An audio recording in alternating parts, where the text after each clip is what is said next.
Bonjour, je m'appelle Véronique Questé. Alors j'ai horreur des chiffres, mais je vais en donner deux. Selon l'INSEE, quand on gagne moins de 855 € par mois, on est pauvre. Donc je suis pauvre.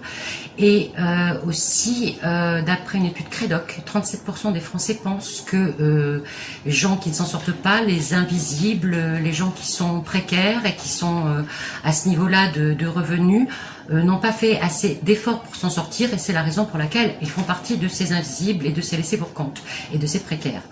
Donc je vais aller très vite, j'en fais partie, et je voudrais qu'on parle un petit peu de tout ça parce que je n'ai pas ménagé mes efforts. J'ai fait des études, j'ai travaillé 10 ans chez Lagardère Publicité, j'ai juste arrêté de travailler à 47 ans, et ce que je ne savais pas, mais je l'ai su après 358 CV, non 348, j'exagère la première année, c'est que j'étais trop vieille. Je l'ai su parce que j'ai remonté les dates de mes diplômes et j'ai vu qu'à 4 ans près on pouvait me donner des rendez-vous.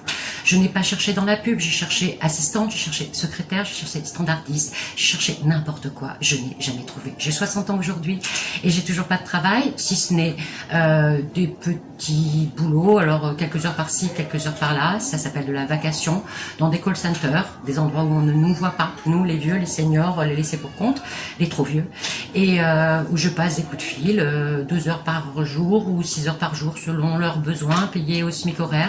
Donc je n'ai pas de fiche de paie décente pour avoir un loyer que je demanderais, un appartement que je demanderais à une agence de location. Je compte mes pièces jaunes en permanence, je ne sais pas de quoi demain sera fait, ça c'est la totale inconnue.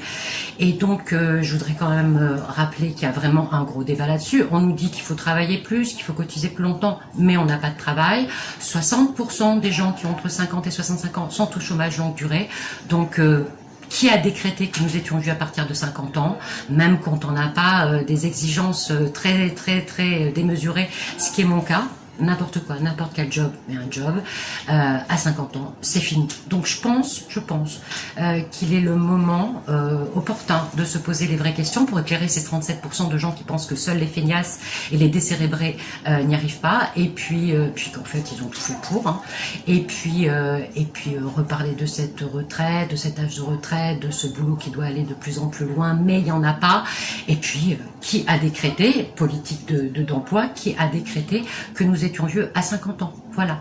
Donc je voulais mettre ça sur la table et c'est fait. Merci.